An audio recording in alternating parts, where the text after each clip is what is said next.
Mendonça fala, obviamente, sobre os dados econômicos mundiais, os efeitos do coronavírus. Faz algumas semanas que o Mendonça só traz notícia ruim pra gente. Eu tenho uma saudade quando o Mendonça entrava e falava em superávit. Vamos crescer. Você lembra dessa palavra, superávit? Nossa. Você lembra que existia?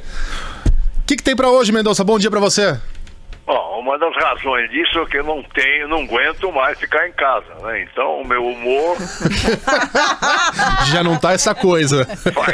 faz um mês que eu não vejo meus netos, a não ser aí pelo WhatsApp, sabe o que. É dureza. E realmente, mas tudo bem, vamos em frente.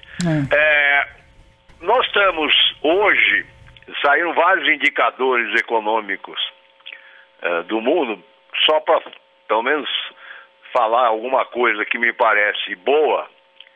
Saiu o indicador da produção industrial da China, né? E ele voltou ao número que ele tinha antes da crise, né? E a crise na China, ela foi mais cedo que aqui, né? Ela pegou logo no começo do ano, né? Então, para você ter uma ideia, o índice da produção industrial, que estava antes da crise em 50,2, em fevereiro, que foi o pico da crise lá, veio para 35, né? E saiu hoje o de abril, porque isso é feito com antecedência, né? E voltou ao número que era antes. Então, se você puser isso num gráfico, você vê o famoso V, né? Que todo mundo fala sobre a recuperação. Na China foi V mesmo. Eles voltaram praticamente ao... eu estou falando da indústria, que é o número que saiu hoje. Mas o PIB na China acompanha muito a indústria, né? Então, aquela pergunta é V, não é V? Na China foi em V, certo? Só que a China tem uma performance no confronto aí da doença que não existe no mundo, certo? Lá, por razões próprias, né, da sociedade, do regime político, não é que tem aqui no São Paulo, por exemplo, já virou zona, né? Já está todo mundo na rua, você olha na janela, tá... Lá não, lá... Então, esse é um padrão para a gente olhar. Desde que haja um controle sobre a doença, né, você pode ter uma recuperação desse tipo, né?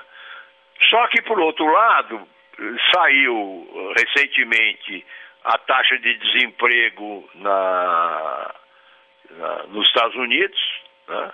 Foi um número devastador, né?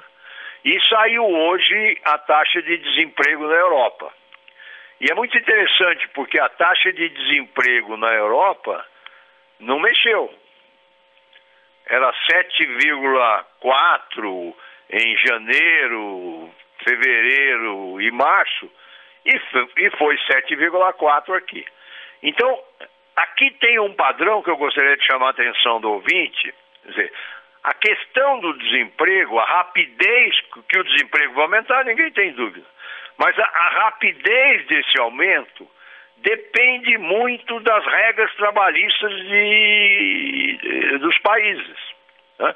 Os Estados Unidos, a regra nos Estados Unidos é o seguinte: não tem nenhum limite para mandar o cara embora.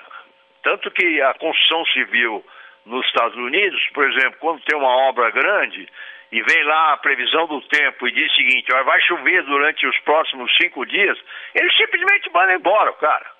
Manda para casa e rompeu o contrato de trabalho. E aí tem lá um sistema do seguro-desemprego, o cara vai lá, passou a chuva, ele chama todo mundo de volta. Então é evidente que com esta regra trabalhista, com esta insegurança, todo mundo mandou o cacete e pôs o cara para casa. Não é à toa que a taxa de desemprego nos Estados Unidos vai chegar a 22%, 23%. Na Europa, as regras de trabalhistas não permitem o cara fazer isso. certo? Tanto que você tem a Europa, França, Espanha, Itália, está todo mundo numa situação crítica e a taxa de desemprego não aumentou. Vai aumentar, porque mesmo com essas regras de defesa, na medida em que a economia para, eles têm lá os mecanismos deles. No Brasil, é um misto, né? Porque no mercado formal nós temos defesa. Não dá para o cara, vai chover uma semana, manda o cara embora. Por quê? Porque ele tem que dar aviso prévio, ele tem que pagar o fundo de garantia, né? Mas também tem isso no mercado formal.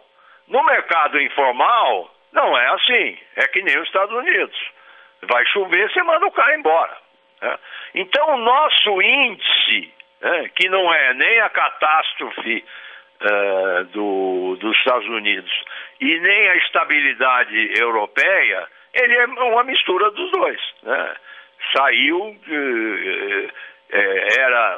durante os últimos 4 meses, era 11,2% da população. Foi para 12,2%, é um aumento de 1%, é importante, e você vai ver que quase todo ele foi no mercado informal. Agora, que esse índice vai diminuir, não tenha dúvida que vai diminuir. Que vai aumentar, não tenha dúvida que vai aumentar. Mas é muito interessante a gente ver a forma diferente como a crise atinge as economias. Aquilo que eu te falei, dá para o presidente da China, o ditador da China, isso aí foi uma gripezinha. Olha lá, 1 mês só nós já voltamos, né?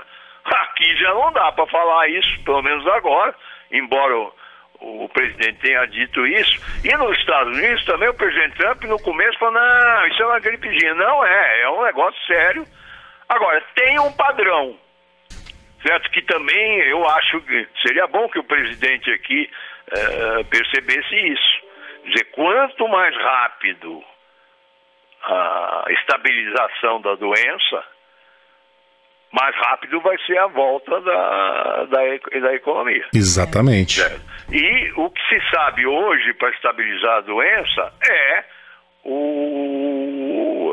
a quarentena, não sair de casa. E por isso que esse pessoal que está hoje aproveitando o sol e fazendo já uma certa folia, não está dando tiro no pé. Porque isso aí vai dizer que a recuperação da economia e, portanto, o desemprego aqui no Brasil vai ser mais difícil do que se tivesse todo mundo com a disciplina chinesa. No final, a alternativa entre a morte e a crise, quem escolhe uma acaba ficando com as duas. A outra, não tem a dúvida. Agora, os dados que estão começando a sair dá esse padrão. Quer dizer, a crise maior vai ser nos Estados Unidos, né? A Europa não é a China, mas está defendida pelas regras trabalhistas, e nós aqui, é isso, quem está no formal está relativamente protegido. Quem está no informal, esse está sem cobertura nenhum, a não ser esses R$600 aí que esse pessoal vai receber. Bom, as boas notícias ficam mais pra frente. Mendonça, um abraço pra você, beijo nos netos. Um abraço, tchau. Tchau.